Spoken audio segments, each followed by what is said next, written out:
Hello dear students, welcome to easy notes. आज हम लोग स्टार्ट करने वाला है चैप्टर नंबर 1 का lecture number 2, that is units and measurements का लेक्चर नंबर 2, जिसमें हम लोग कंप्लीट डायमेंशंस के बारे में पढ़ेंगे और उसके न्यूमेरिकल्स करेंगे। ठीक है, तो देखते हैं कि डायमेंशन क्या है। What are dimensions? The dimensions of a physical quantity are the powers to which the fundamental quantities are raised to represent that quantity. मतलब जो फंडामेंटल क्वांटिटीज थे हमारे, उसकी क्या क्या पावर्स यूज करते हैं, मतलब उसको कितने बार यूज कर सकते हैं किसी क्वांटिटी को रिप्रेजेंट करने के लिए, उसको हम लोग क्या कहेंगे? डायमेंशंस। ठीक है, तो लेंथ का जो डायमेंशन है L, मास का M, टाइम का T, करंट का A, टेम्परेचर का K, और इसको थीटा भी बोल सकते हैं हम लोग, ल्यूमिनस इंटेंसिटी का CD और अमाउंट ऑफ सब्सटेंस का मोल। तो ये दो उतना यूज नहीं होंगे, बट ये पांच जो है वो मोस्टली यूज होंगे। लेंथ, मास और टाइम तो हर जगह यूज होगा। ए एम्पियर और थीटा यानी करंट और टेम्परेचर की जो डायमेंशन है वो रेयरली यूज होंगे, बट यूज होंगे। ठीक है, बट स्टार्टिंग के जो तीन है वो बहुत बहुत बहुत ज्यादा यूज होंगे। ठीक है, लेंथ का होगा L, मास का M, टाइम का T, करंट का A, टेम्परेचर का K और थीटा। क्योंकि K क्यों यूज नहीं करते? बिकॉज K कभी कभी कांस्टेंट भी हो सकता है, इसलिए। ठीक है, K अगर वहां कांस्टेंट में यूज कर लेंगे तो उस जगह पे थीटा यूज कर सकते हैं हम लोग। ठीक है, चलो examples of few derivative units, derived units. ठीक है, तो हम लोग बात करते हैं कि अगर बात करूं मैं एरिया की, एरिया क्या था? Area was length into breadth. Length का डायमेंशन है L और ब्रेड्थ का डायमेंशन भी L ही है, तो ये क्या हो जाएगा? L square. अगर बात करें हम लोग वॉल्यूम की, ठीक है, वॉल्यूम में आएगा हमारा length into breadth into height, तो ये क्या हो जाएगा? लेंथ का डायमेंशन भी L ही है, ब्रेड्थ का भी L और हाइट का भी है, तो ये हो जाएगा L क्यूब। ठीक, अब बात करें हम लोग डेंसिटी की, तो density is mass upon volume, तो ये क्या हो जाएगा? Mass by volume. मास का है M, वॉल्यूम डिवाइड हो गया, तो अगर ऊपर आएगा तो L पावर -3 होगा, क्योंकि L cube is nothing but dimension of volume, ये हो जाएगा L पावर -3। डन। सॉरी, ये स्क्वायर को अंदर ही रखते हैं हम लोग, स्क्वायर और क्यूब को।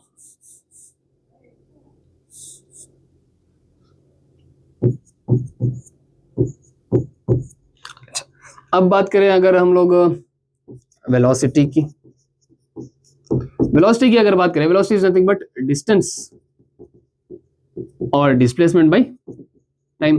वेलोसिटी और स्पीड, स्पीड की अगर बात करें डिस्टेंस बाय टाइम होगा, वेलोसिटी की अगर बात करें तो डिस्प्लेसमेंट बाय टाइम होगा। तो डिस्टेंस हम लोग मेजर करते हैं लेंथ यानी L लेंथ से, टाइम T, तो T का पावर -1 आ जाएगा, अगर ऊपर है तो T पावर -1। ठीक है, अब बात करते हैं एक्सेलरेशन की। Acceleration is nothing but velocity by time. ठीक है, अब वेलोसिटी की अगर बात करें तो LT पावर -1 है, तो टाइम एक और डिवाइड हो रहा है, तो जब ऊपर आएगा तो T पावर -1 हो जाएगा, -1 विल बी -2, तो इसका हो जाएगा LT पावर -2। अच्छा, अब बात करते हैं फोर्स की। Force is nothing but mass into acceleration, तो मास क्या होगा? मास M और इनटू एक्सेलरेशन का LT पावर -2। ठीक है, बात करते हैं वर्क और एनर्जी की, क्योंकि work is a form of energy, right? हाँ, तो अब अगर इसकी बात करें तो ये हो जाएगा फोर्स इनटू डिस्टेंस। फोर्स का है M L T power -2 into एक और L कर देंगे तो ये हो जाएगा L स्क्वायर। ठीक है, अब बात करते हैं पावर की। पावर की अगर बात करें तो वो होगा वर्क डन बाय टाइम, तो मतलब वर्क डन क्या था? M L square T power -2, एक और टाइम से डिवाइड करेंगे तो ये हो जाएगा T पावर -3। ठीक है, डन। तो ये कुछ है जिन्हें याद रखना है, इजीली सॉल्व हो सकता है। ठीक है, चलो अगर मोमेंटम की बात करें, ये आप लोग बोले मोमेंटम का क्या होगा कमेंट सेक्शन में। Momentum P is equal to mv है उसका फॉर्मूला, तो मास और वेलोसिटी का निकाल के बोलिए उसका फॉर्मूला क्या हो जाएगा, उसका डायमेंशन क्या होगा मोमेंटम के बारे में आप लोग बताइए। टॉर्क भी बोल सकते हो आप लोग कमेंट सेक्शन में, टॉर्क का क्या होगा? Torque will be equal to force into displacement. ठीक है, तो दोनों का बताइए कमेंट सेक्शन में। चलो आगे बढ़ते हैं, नेक्स्ट बात करते हैं प्रिंसिपल ऑफ होमोजेनिटी। अब प्रिंसिपल ऑफ होमोजेनिटी क्या है? According to this principle, only quantities having same dimensions can be added, subtracted or equated। ठीक है, और इक्वेटेड, ऐसी क्वांटिटीज जिसका डायमेंशन हमेशा सेम होगा, यानी लेंथ, ब्रेड्थ, हाइट, तीनों अलग अलग फिजिकल क्वांटिटीज है बट डायमेंशन तीनों का क्या है, सेम है, एल। जैसे कि अगर एनर्जी, वर्क, टॉर्क इनकी बात करें तो डायमेंशन सेम है, बट ये कैसी क्वांटिटीज है, ये क्वांटिटीज अलग अलग है, फिजिकल क्वांटिटी, वर्क अलग है, एनर्जी अलग है और टॉर्क अलग है, राइट। बट इनका डायमेंशन सेम होने की वजह से इनको हम लोग ऐड कर सकते हैं, या तो सब्ट्रैक्ट कर सकते हैं या तो इक्वेट भी कर सकते हैं। जैसे कि अगर मास को मैं लेंथ में ऐड करना चाहूँ, यानी 5 kg of mass can not be added to 2 metre of length, right. दो अलग अलग फिजिकल क्वांटिटीज है, दोनों का अलग अलग डायमेंशन है, मास का डायमेंशन m है, लेंथ का डायमेंशन l है, तो दोनों को हम लोग इक्वेट या सब्ट्रैक्ट या ऐड नहीं कर सकते, ठीक है। चलो आगे बढ़ते हैं। Deduce the dimensional formula for the physical quantity gravitational constant, ठीक है। अच्छा एक हिंट शायद देना था, मैं दे देता हूं, F is equal to G m1 m2 by r square, ठीक है। तो G का डायमेंशन निकालना है, डायमेंशन ऑफ G। तो जैसा अगर मैं लिखूं G will be equal to F r square divide by m1 m2, तो G का डायमेंशन क्या हो जाएगा, F का डायमेंशन था हमें ml power -2 into r square, मतलब डिस्टेंस, r डिस्टेंस है, डिस्टेंस का स्क्वायर क्या होगा, डिस्टेंस का square will be l square, distance को लेंथ यानी मीटर में मेजर करते हैं तो l स्क्वायर हो जाएगा, divide by mass into mass, तो मास का स्क्वायर हो जाएगा, डन। तो एक मास से एक मास कैंसिल हो जाएगा, अब बचेगा क्या, G का जो डायमेंशन आएगा वो, अगर ये मास ऊपर गया तो क्या हो जाएगा m power -1, l into l square will be l cube और t पावर -2, ये हो जाएगा dimensional formula for universal gravitational constant. Easy से फॉर्मूला। अच्छा अब हम लोगों ने फॉर्मूला पढ़ा नहीं था इसलिए मैंने दे दिया है, अब एग्जाम में आप लोगों को फॉर्मूला नहीं आएगा क्योंकि आप लोग पढ़ चुके होंगे तब तक, ठीक है। तो इस फॉर्मूले से हम लोगों को उसका जिसकी डायमेंशन पूछा उसका फॉर्मूला बनाना है, और उसके जिसके डायमेंशन पता है उसके डायमेंशन सब्स्टिट्यूट करके हम लोगों को आखिरी डायमेंशन निकालना है जिसका पूछा होगा। इजी। चलो नेक्स्ट देखते हैं। The velocity v of a particle at time t is given by v is equal to at plus b by t plus c, where a, b and c are constant. The dimensions of a, b and c. अब तीनों का dimension निकालना है, तो क्या given है, given है कि v is equal to at plus b divided by t plus c।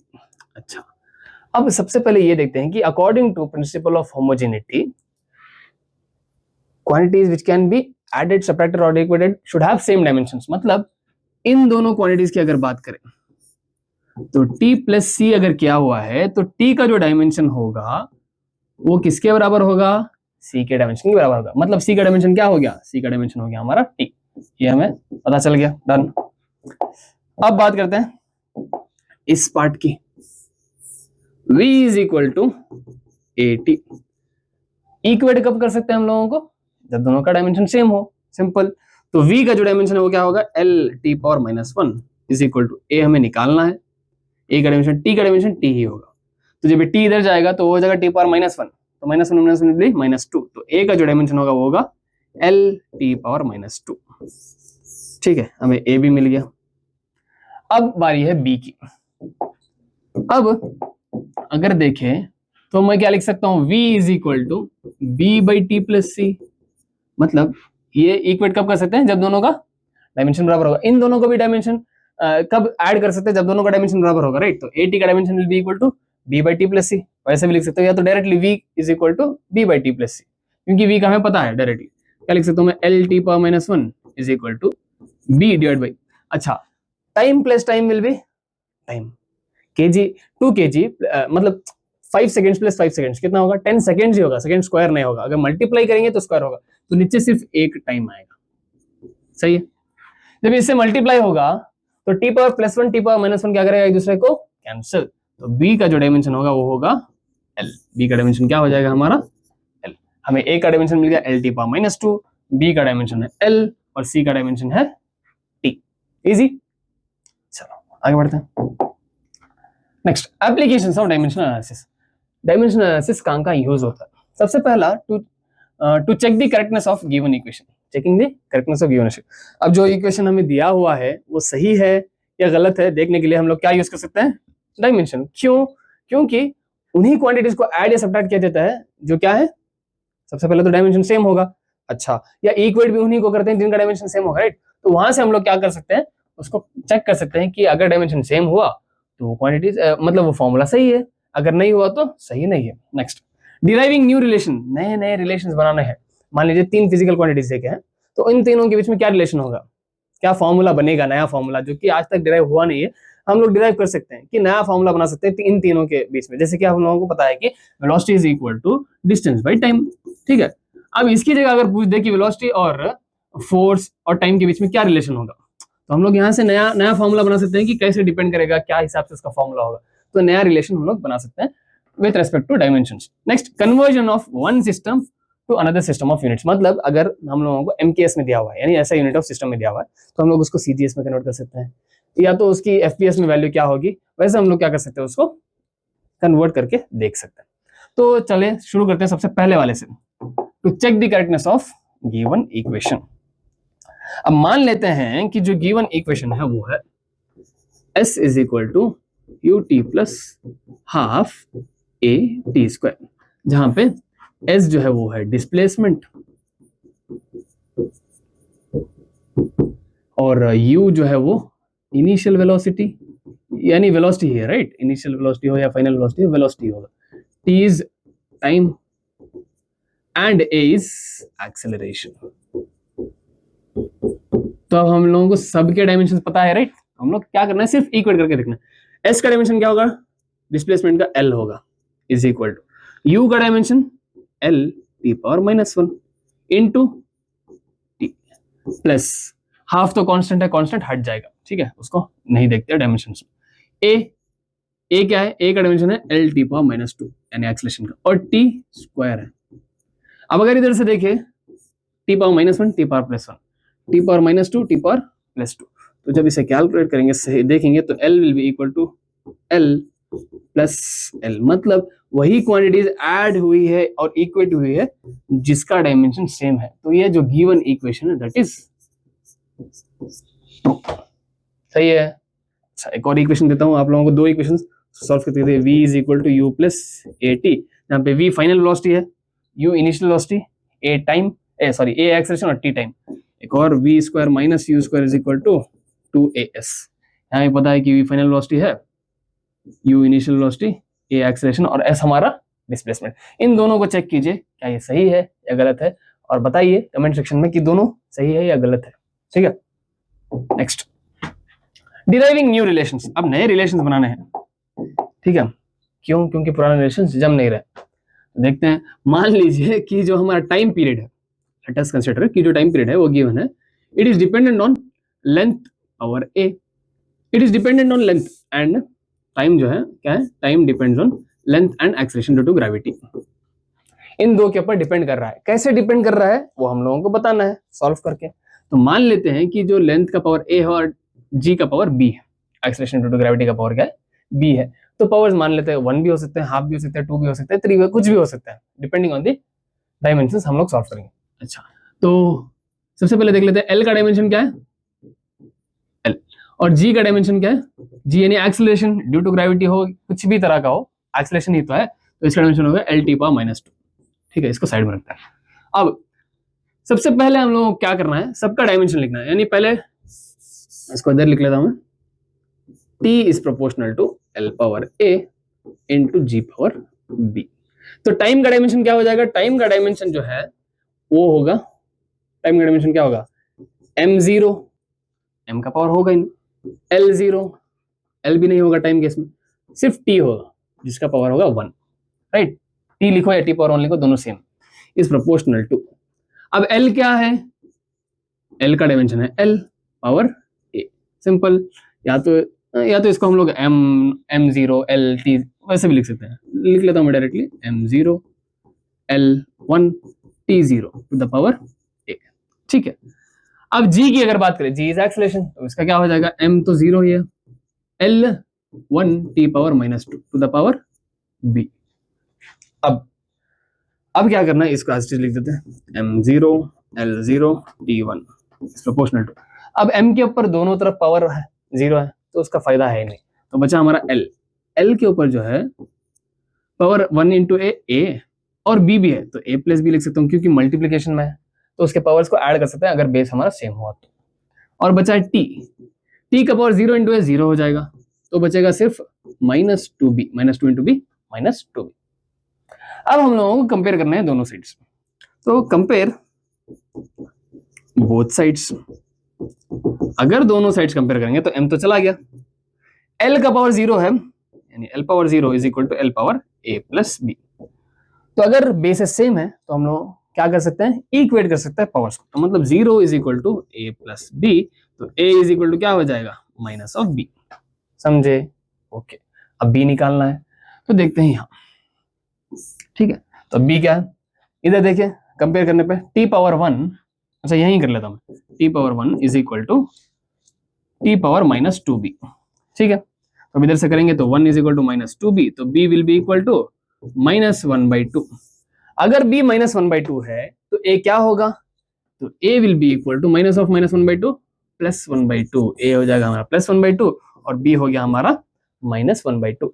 तो जो हमारा टाइम पीरियड होगा वो हो जाएगा l power +1/2 and g power -1/2। अब इसको जब नीचे लेके जाऊंगा तो ये हो जाएगा t to the power l power half divided by g power plus half, right, क्योंकि डिनोमिनेटर पे जाने पे साइन जो है वो चेंज हो जाएगा, minus half change to plus half. तो जब इसको लिखेंगे half is nothing but root, तो ये हो जाएगा t will be proportional to root of l by g। सही है, ये वाला क्या हो गया, एक नया रिलेशन बन गया इन तीनों के बीच में, टाइम, लेंथ और g के बीच में, जो कि हमें पता नहीं था अब तक। ठीक है, चलो आगे देखते हैं। Conversion from one system of unit to another system of unit. अब हमारे पास मान लीजिए कि दो सिस्टम ऑफ यूनिट है। मैं आपको एक एग्जांपल देता हूं कि 1 newton will be equal to x dyne. ठीक है, क्योंकि जो हमारा न्यूटन है, ये कहता हूं मैं, newton is nothing but the unit of force. 1 newton is equal to x dyne. ठीक है, और जो डाइन है, डाइन भी एक यूनिट ऑफ फोर्स है, दोनों यूनिट ऑफ फोर्स है बट अलग अलग सिस्टम्स में। जो न्यूटन है वो एसआई यूनिट ऑफ सिस्टम है और जो डाइन है वो सीजीएस यूनिट ऑफ सिस्टम में है। ठीक है, ये किस में है, एसआई में, और ये वाला सीजीएस में। ठीक है, तो अब बात करते हैं न्यूटन मतलब फोर्स। फोर्स के डायमेंशंस क्या थे, देखते हैं इधर, राइट, हम लोगों ने इधर लिखा हुआ था कि फोर्स का डायमेंशन क्या था, ml power -2, right, ml power -2। चलिए सब्स्टिट्यूट करते हैं। देखो सबसे पहले क्या करना है, 1 इंटू लिख लेते हैं m1 l1 t1 पावर -2।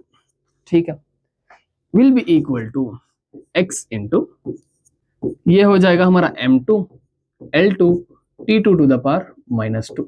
सही है, डायमेंशन सेम होगा। m1 l1 क्यों ले रहा हूं, क्योंकि ये अलग सिस्टम ऑफ यूनिट में है, ये अलग सिस्टम ऑफ यूनिट में है, उसकी वैल्यूज अलग अलग होंगी। ठीक है, तो x will be equal to ये हो जाएगा हमारा m1 upon m2 into l1 upon l2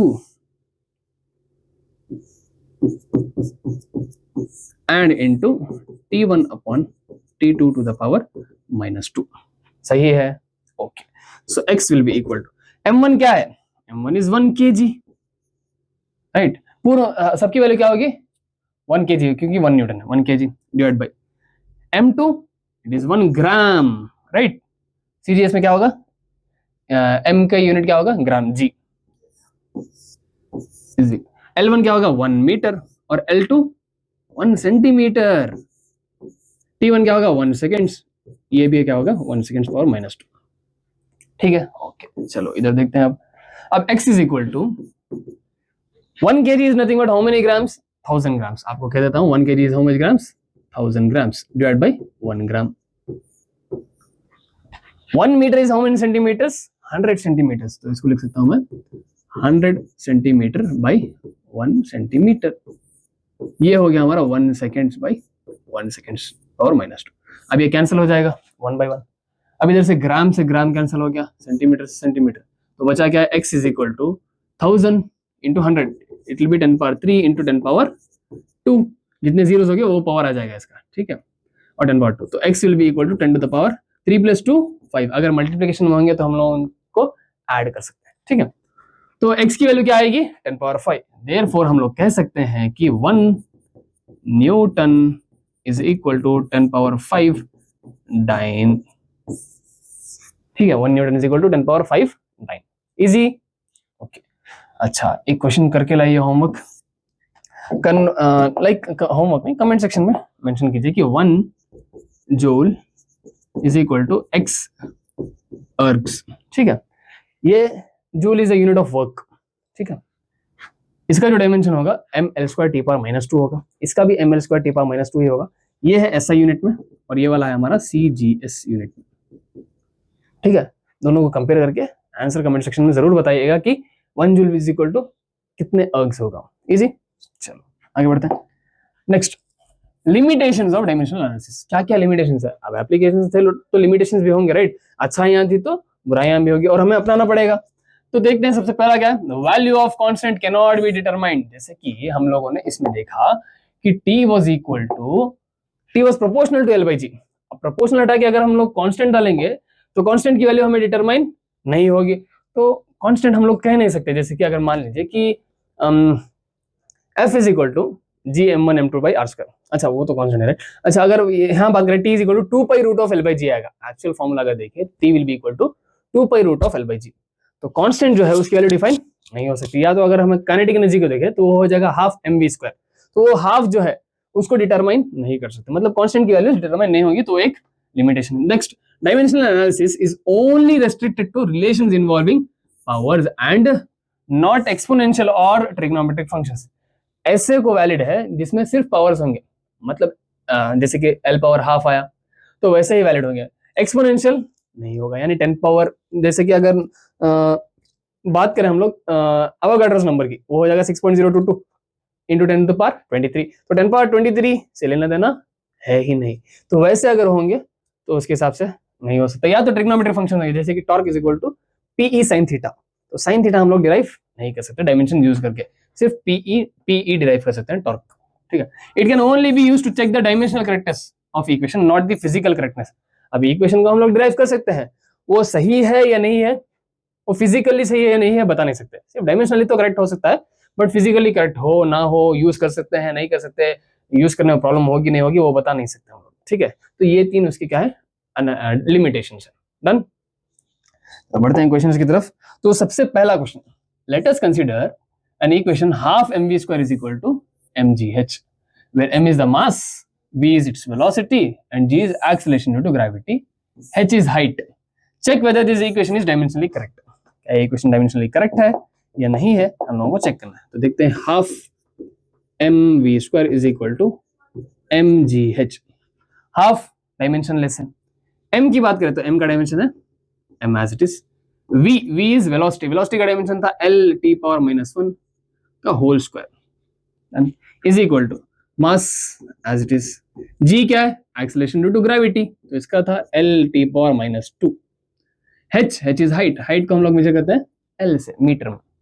ओ, अब क्या हो जाएगा, m l का स्क्वायर इंटू t⁻⁻1 इंटू -2 हो जाएगा, इज इक्वल टू, इसका देखते हैं m l into l square बचा t⁻⁻2। तो दोनों तरफ क्या है, सेम है, so it is dimensionally correct. ठीक है, ये जो इक्वेशन दिया हुआ है वो डायमेंशनली करेक्ट है, फिजिकली करेक्ट है या नहीं है हम लोग बता नहीं सकते। इजी, चलो नेक्स्ट देखते हैं। Check the correctness of the equation fs is equal to half mv² minus half mu², where f is force, m is mass, s is the distance moved by the body when its velocity changes from u to v, velocity u और v है। ठीक है, तो equation दिया हुआ है, देख लेते हैं क्या है, fs is equal to half mv² minus half mu²।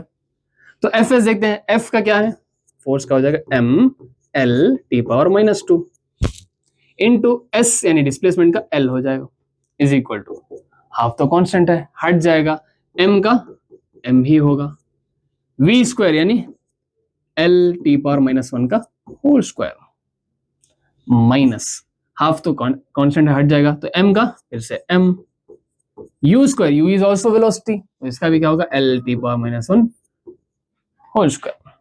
अब इसको जब सॉल्व करें तो ये आएगा m l into l square t⁻⁻2 is equal to, जब इसको सॉल्व करेंगे तो m l into l square T power minus one into T power minus two, और ये भी आ जाएगा M L square T power minus two. तो तीनों जो इक्वेशंस हैं F S half M V square और हाफ एम वी स्क्वायर तीनों डायमेंशनली सेम है, तो इनको हम लोग ऐड या सब्ट्रैक्ट या इक्वेट कर सकते हैं। तो इट इज डायमेंशनली करेक्ट। ठीक है, चलो आगे बढ़ते हैं अगले क्वेश्चन की तरफ। अच्छा, उससे पहले एक और क्वेश्चन कर लीजिए आप लोग होमवर्क के तौर पे, या तो कमेंट सेक्शन में जरूर बताइएगा कि क्या होगा। जो हमारा फोर्स इनटू डिस्प्लेसमेंट का स्क्वायर इज इक्वल टू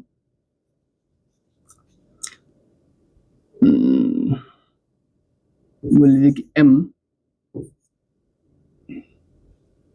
चलो ऐसे लिख देता हूं कि फोर्स इंटू डिस्प्लेसमेंट होगा हाफ एम वी क्यूब के बराबर होगा कि नहीं। बताइए दोनों का डायमेंशन सेम है या नहीं, वो इक्वेशन करेक्ट है या नहीं, बताइए कमेंट सेक्शन में। ठीक है, नेक्स्ट बात करते हैं। A calorie is a unit of heat energy in transit and it is equal to 4.2 joule. ठीक है, where 1 joule is 1 kg metre square per second square. Suppose we employ a system of units in which the unit of masses are alpha kg, unit of length is beta meter, and unit of time is gamma seconds. Show that a calorie has a magnitude of 4.2 alpha power minus 1 and beta power minus 2 into gamma power 2 in terms of new unit. तो अब इधर units ही change कर दिया, यानी CGS MKS FPS पढ़ते थे, right. Similarly एक और यूनिट ये क्या है जिसमें जो हम मास मेजर कर रहे हैं वो अल्फा में मेजर कर रहे हैं, लेंथ बीटा में और टाइम गामा में, जैसे कि एम के एस की जगह अल्फा बीटा और गामा है। तो देखते हैं, सबसे पहले हमें पता है कि जो एनर्जी की यूनिट है क्या है, unit of sorry dimension of energy. क्या है dimension of energy? Dimension of energy is क्या है, M L square T power minus two. ठीक है, यही है। चलो अब बात करते हैं हम लोग N1 U1 is equal to N2 U2। अब हमें चाहिए N2 की वैल्यू कि ये आए, show that the calorie has a magnitude of this thing. ठीक है, तो N1 की वैल्यू कितनी है 1, U1 कितना है हमारा, U1 इज नथिंग बट ये वाला कि यानी M1 L1 square T1 power minus two is equal to, अच्छा यहाँ लिख लेता हूं मैं कि M1 जो है वो है 1 kg और L1 जो है वो है 1 मीटर, क्योंकि यहाँ 1 ही दिया हुआ है, और T1 जो है वो है 1 सेकेंड्स। सिमिलरली M2 जो है वो अल्फा kg और L2 जो है वो बीटा मीटर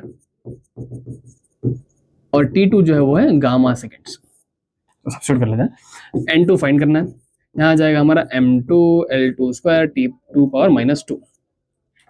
तो N2 will be equal to, ये नीचे आएगा M1 by M2 into L1 by L2 the whole square into T1 by T2 to the power minus two. ठीक है, ओके। तो अब अगर बात करें तो N2 is equal to M1 क्या है 1 डिवाइड बाई M2 क्या है अल्फा। एक मिनट, अच्छा ये दिया हुआ है राइट 4.2, हाँ ये दिया हुआ है 4.2 कैलोरी, राइट ऊपर दिया हुआ है, देखिए 1 calorie is equal to 4.2 joule, तो 4.2 से मल्टीप्लाई कर लेंगे इसको, तो 1 जूल के बारे में हम लोग ये लिख सकते हैं, देखते हैं कि 4.2 ओके। तो हम लोग यहाँ भी N1 से मल्टीप्लाई करना है हम लोगों को, यानी N2 is equal to 4.2 into this thing, तो ये क्या हो जाएगा हमारा N2 is equal to 4.2 into M1 क्या है 1, M2 इज अल्फा, L1 क्या है 1, L2 इज बीटा, T1 क्या है 1 and T2 is gamma power minus two. ठीक है, तो ये क्या हो जाएगा N2 will be equal to 4.2 into alpha, अगर ऊपर आया तो अल्फा पावर माइनस वन, जब बीटा ऊपर आएगा तो बीटा पावर माइनस टू। अब गामा का पावर पहले से माइनस टू है, अगर ऊपर आ गया तो ये हो जाएगा गामा पावर टू। तो ये प्रूफ हो गया कि जो नई यूनिट है कैलोरी की हो जाएगी 4.2 into alpha power minus one, beta power minus two and gamma power two, जो नया मैग्नीट्यूड है इसके बराबर हो जाएगा according to this unit of system. ठीक है, चलो आगे बढ़ते हैं नेक्स्ट क्वेश्चन की तरफ। The frequency nu of an oscillating drop may depend upon radius r of the drop density rho of the liquid and surface tension F of the liquid. ठीक है, establish the relation expression for nu dimensionally, मतलब जो new given है, ठीक है, new जो given है it is proportional to, radius पे डिपेंड कर रहा है, मान लेते हैं रेडियस का पावर a, डेंसिटी पे डिपेंड कर रहा है, डेंसिटी का पावर b, और सरफेस टेंशन पे डिपेंड कर रहा है, सरफेस टेंशन का पावर c। अच्छा, मैं तीनों के डायमेंशन आपको साइड में दे देता हूं कि रेडियस का जो डायमेंशन होगा वो होगा l, डेंसिटी का डायमेंशन होगा ml पावर -3, और सरफेस टेंशन का डायमेंशन होगा mt पावर -2। ठीक है, अब हम लोगों को डिराइव करना है a, b और c की वैल्यू, उसके टर्म्स में निकालना है। अच्छा, और फ्रीक्वेंसी का डायमेंशन भी चाहिए, राइट, फ्रीक्वेंसी का है t पावर -1। ठीक है, ओके, चलो, तो फ्रीक्वेंसी को क्या लिख सकता हूं मैं, m0 l0 t power -1 is proportional to radius l power a, density m l power, density क्या हो जाएगी हमारी m l power -3 to the power b, और surface tension m t power -2 to the power c। ठीक है, तो अब इसको ऐसे लिख सकता हूं मैं, m0 l0 t power -1 is proportional to, पहले m को ले लेता हूं क्योंकि m के हिसाब से, यहाँ m के साथ कौन कौन आएगा, एक b है और एक c है, यानी b + c। ठीक है, अब अगर l की बात करें तो l के साथ एक a है और -3b है। ठीक है, अच्छा, अब बात करते हैं t की, t के साथ इधर नहीं है तो इधर ही है t पावर -2c। ठीक है, तो अब कंपेयर करते हैं, सबसे पहले कंपेयर बोथ साइड्स। जब कंपेयर करेंगे तो क्या होगा, क्या होगा, m पावर 0 है तो 0 will be equal to b + c, तो b will be equal to -c। Done, ये हो गया m के कंपैरिजन से। अब l को, यानी 0 is equal to a -3b, तो यहां से लिख सकता हूं मैं a is equal to 3b, ये भी हो गया। चलो, अब t को कंपेयर करो, यानी -1 इज इक्वल टू -2c, तो c is equal to 1/2, c की वैल्यू क्या आ गई, 1/2। अब अगर c की वैल्यू आ गई है तो b निकाल सकता हूं मैं, therefore b will be equal to -c, यानी b is equal to -1/2, b भी निकल गया। अब a की वैल्यू भी निकाल सकते हैं, a is equal to 3b, तो a will be equal to 3 into -1/2, that is nothing but -3/2। a की वैल्यू क्या आ गई हमें, -3/2। हमें मिल गए a, b और c की वैल्यू। तो हम लोग फाइनल आंसर लिख सकते हैं